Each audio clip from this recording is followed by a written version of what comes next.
வணக்கம். இது கறிவேப்பிலை செடி. இது பக்கத்தில் இருக்கிறது நாவல், கருப்பு நாவல். பேரலில் இருக்குது. 3 வருஷத்து பிளான்ட்டு. ஒட்டுக்கன்று தான், ஆனால் இன்னும் பூ வைக்கலை. கார்டனிங் பண்ணுறதுக்கு நிறைய பொறுமை தேவைப்படுது. இந்த கருவேப்பிலையும் நாவலும் ஒன்று மேலே ஒன்று சாஞ்சிட்டே தான் இருக்குது. வாலி அவர்கள் எழுதின ஒரு பாட்டு பாடிடலாமா? ஐயா கொஞ்சம் கச்சகச்சன்னு தான் எழுதியிருக்காங்க.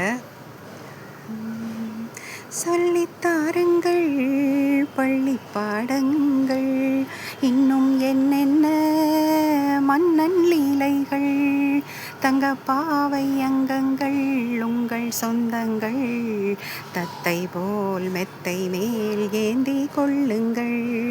பாட்டு தெரிந்ததா? ஒருவர் மீது ஒருவர் சாய்ந்து ஓடம் போலே ஆடலாம் பாடலாம்.